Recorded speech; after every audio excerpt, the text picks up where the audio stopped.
పాపం ఈనో ప్యాకెట్లన్నా ప్రభుత్వం నుంచి తలో ఈనో ప్యాకెట్ పంపితే బాగుంటుందేమో వైసీపీ నాయకులకి. ఎందుకంటే నిన్న బిల్ గేట్స్ వచ్చాడు రాష్ట్రానికి. సో ప్రపంచమే బిల్ గేట్స్ రాకను చాలా నిశితంగా పరిశీలించింది.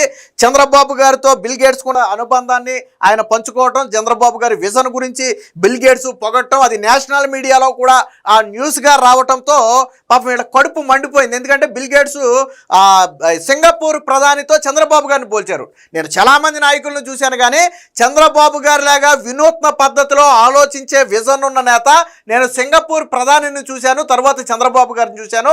మిగతా వాళ్ళంతా సాధారణంగా ఆలోచిస్తారు, బట్ వీళ్ళు భిన్నంగా ఆలోచిస్తారని చెప్పి ఆయన ఒక పొగట్టు అయితే చేయటం జరిగింది. ఎందుకంటే ఆయన ప్రపంచవ్యాప్తంగా తెలుసు, బిల్ గేట్స్ ఏమి చంద్రబాబు నాయుడు పొడిగితే చంద్రబాబు నాయుడు జేబులో దేని తీసేవాడు ఆయన. బిల్ గేట్స్ ఏం పొగడతలు కొత్త కాదు, ఆయన ఏమి డబ్బు కోసం ఇది పడేవాడు కాదు. అలాంటి బిల్ గేట్స్ నిన్న రావటం అనేది పాపం వీళ్ళ కడుపు మంట. ఆ కడుపు మంటతో ఏం విమర్శించాలో తెలియట్లా. బిల్ గేట్స్ని ఎలా విమర్శిద్దాం? ఆయన ఏం స్కాములు చేసినోడు కాదు, అవినీతి చేసినోడు కాదు. ఆయన రావటం వల్ల రాష్ట్రానికి ప్రయోజనమే తప్ప నష్టమేమి ఉండదు. చారిటబుల్ ట్రస్ట్ అంటేనే మొదట గుర్తొచ్చే పేరు బిల్ గేట్స్. కాబట్టి ఎలా విమర్శించాలో తెలియక నేను ఎలా విమర్శించారో తెలుసా? ఆయనకైనా టీ ఖర్చులు ఎంత, స్నాక్స్ ఖర్చులు ఎంత అని అడిగారు. బిల్ గేట్స్ అంట ఆయన స్పెషల్ ఫ్లైట్లో ఆయన రాష్ట్రానికి వచ్చి ఆయన స్పెషల్ ఫ్లైట్లో ఆయన తిరిగి వెళ్తే ఆయన ఉన్నంతసేపు ఆయనకు పెట్టిన టిఫిన్కి, ఆయనకి ఇచ్చిన మంచినీళ్లకు, ఆయనకి ఇచ్చిన టీకి ఆయన ఖర్చు ఎంతో చెప్పాలి అని చెప్పి ప్రశ్నిస్తుంది వైసీపీ. నాకు ఆ మాటలను కానీ నాకు అంటే వీళ్ళ అజ్ఞానానికి నవ్వాలో లేకపోతే ఇది చూసి ఏంట్రా ఇలా తయారయ్యారు, రాష్ట్రాన్ని ఇలా తయారు చేశారని బాధపడాలో అర్థం కాల. నిజంగానే అర్థం కాల. నవ్వాలో బాధపడాలో అర్థం కాల. నాకేం కోపం రాలా, వీళ్ళ మాటలు చూసి కోపం రాలా, నవ్వు వచ్చింది. ఫస్ట్ వాళ్ళ అజ్ఞానానికి నవ్వు వచ్చింది. బిల్ గేట్స్కి పెట్టిన టీ ఖర్చు చెప్పాలంటే వీళ్ళకి. అంటే వైసీపీ ఆలోచన స్థాయి ఎక్కడ ఉంటుంది అనేది చెప్పడానికి ఇదొక ఉదాహరణ.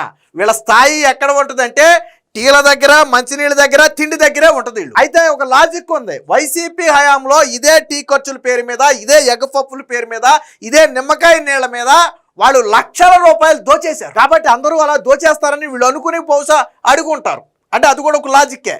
మనం దోచేసాం కదా, అలాగే కూటమి కూడా దోచేస్తుందేమో అనే లాజిక్తో అడుగుంటాడు. వీళ్ళ అజ్ఞానం ఎక్కడుందంటే చంద్రబాబు గారేమో ప్రపంచ స్థాయి ఆర్టిఫిషియల్ హబ్ని ఏర్పాటు చేయాలి, ప్రపంచంతో పోటీ పడాలి, ప్రపంచ స్థాయి నగరాలు నిర్మించాలి, టెక్నాలజీలో ముందుకు వెళ్ళాలని ఆయన చెప్తుంటే మంచినీళ్ళకి ఎంత ఇచ్చారు, టీలకి ఎంత ఇచ్చారు, స్నాక్స్కి ఎంత ఇచ్చారో చెప్పండి అని వీళ్ళు అడుగుతున్నారు. అసలు బిల్ గేట్స్ ఎందుకు వచ్చాడంట?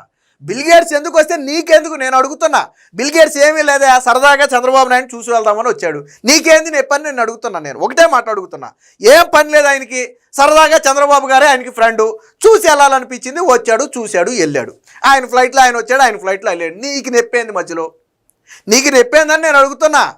ఆయన ఎందుకు వచ్చాడో నీకు చెప్పాలా? కనీసం పొద్దున్నే లేచి పాసిమోహం కడుక్కోగానే పేపర్ చూసి అలవాటు ఉంటే ఆయన ఎందుకు వచ్చాడు అర్థం అవుతుంది. ఎందుకంటే పేపర్లు అన్నీ రాశాయి. మన అవినీతి పత్రిక చూస్తే ఏం కనపడద్దు అందులో? మన అవినీతి పత్రికలో ఏం రాయరు. అవినీతి పత్రికలో బిల్ గేట్స్ చంద్రబాబు నాయుడు పొగిడింది రాయరు. అవినీతి పత్రికలో మన బిల్ గేట్స్తో ఆ చంద్రబాబు గారి విజన్ గురించి చెప్పింది రాయరు. ఆయన ఏ ప్రోగ్రాం గురించి వచ్చాడో రాయరు. దేంట్లో రాస్తారు? ఇతర పేపర్లు అయ్యాయనో చూస్తే, అట్లీస్ట్ జాతీయ మీడియాను చూస్తే మనకు తెలుస్తుంది. పాసిమోహన్ లేచిన తర్వాత కనీసం మొహం కూడా కడుక్కోకుండా మీడియా ముందుకు వచ్చి మాట్లాడితే ఇలాగే ఉంటుంది. మొహమాన కడుక్కున్నాడు లేదో నాకు డౌటే. ఏంటి ఈయన మాట్లాడితే ఒకసారి దరిద్రం ఏంటంటే ఇతని పేరు కూడా సుధాకర్ బాబు అంట. నా పేరు పెట్టుకుని ఇలాంటి మాటలు మాట్లాడుతుంటే నాకు కూడా కొద్దిగా బాధగా అనిపించింది. ఒకసారి వినండి. చెప్పిన ఆయన అది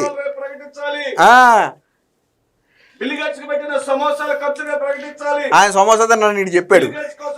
స్నాక్స్, భోజనాల ఖర్చులు, మీరు తైతక్కలాడడానికి చేసిన కార్పెట్ ఖర్చులు, ఆ వివరాలన్నీ కూడా రేపు ప్రజలకు వివరించి చెప్పాలి.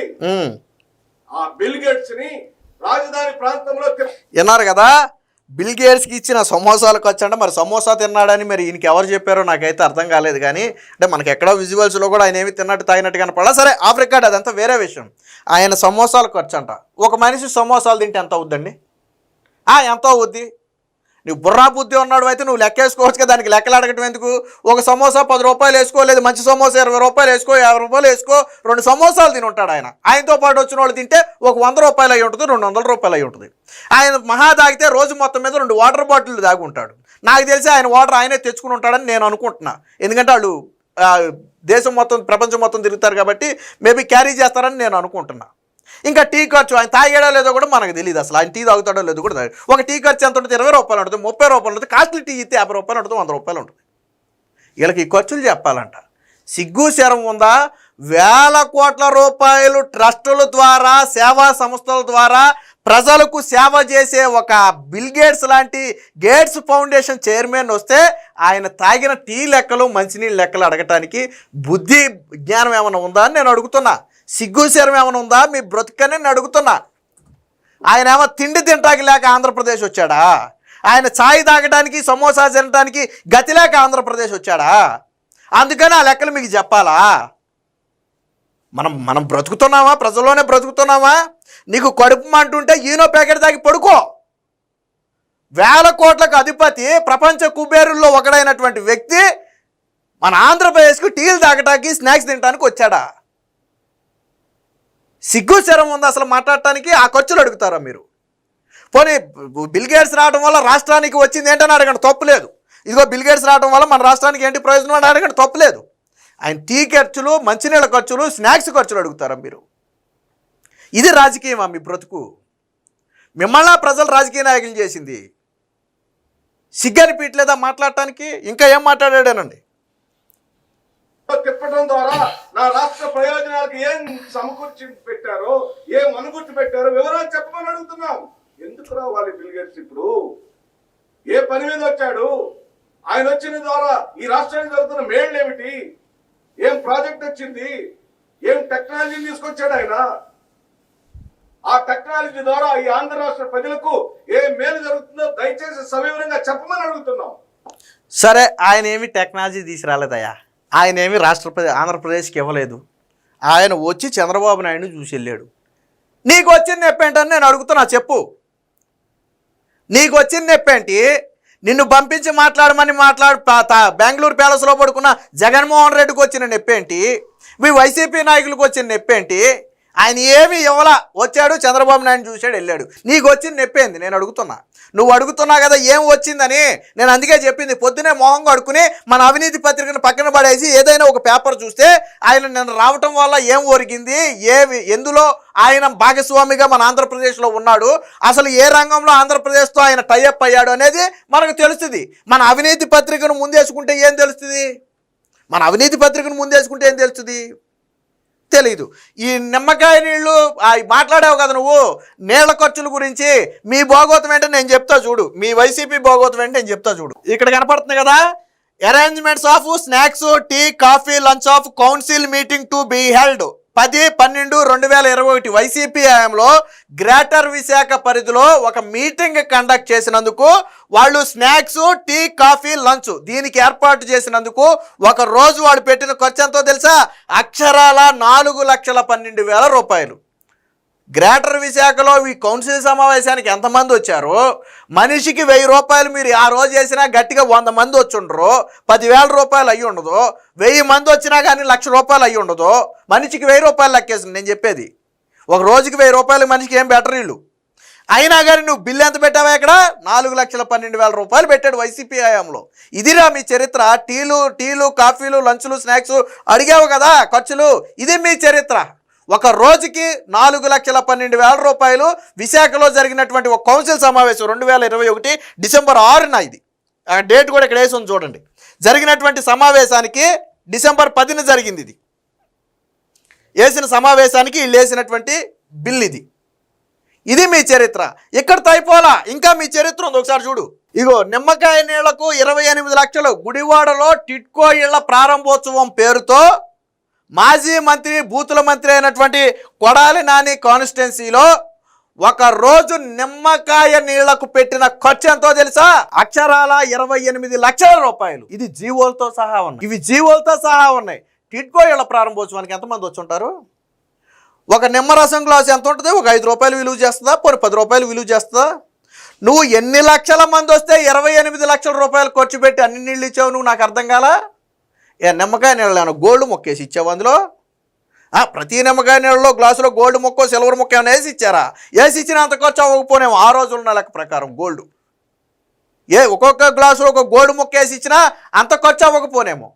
ఇదిరా మీ చరిత్ర. నేను దీని ఇంకోటి కూడా ఉంది, దీని ఆధారం చూపిస్తాను. ఇదేదో నేనేదో సరదాగా చెప్పింది కాదు. ఇక్కడ చూడండి, నిమ్మకాయ నీళ్ళకి 28 లక్షలు, నవ్విపోదురు కదా నాకేంటి సిగ్గని. గతంలో టిట్కో కాలనీ ప్రారంభోత్సవ సభలో నిమ్మకాయ నీళ్లు సరఫరా చేశారు. దీనికి ఎంత బిల్లు చేసుకున్నారో తెలుసా? అక్షరాల 28 లక్షల రూపాయలు. అలాగే పేదలకు ఇవ్వాల్సిన టిట్కో ఇళ్లను నాటి వైకాపా నాయకులు ఎంత కమ్ముకున్నారో తెలుసా? ఒక్కో ఇంటిని 3 నుంచి 4 లక్షలకు. అంతేకాదు, ఫోర్జరీ సంతకాలతో ఒక 70 లక్షల రూపాయలు కొట్టేసేందుకు కూడా ఎత్తిగడలు వేశారు. సరే, మిగతాయని పక్కన పెడితే నిమ్మకాయ నీళ్ళకి 28 లక్షలు ఖర్చు పెట్టారు. ఇది మీ చరిత్ర, ఇది మీ వైసీపీ పార్టీ చరిత్ర. అందుకే ఇలా భయం.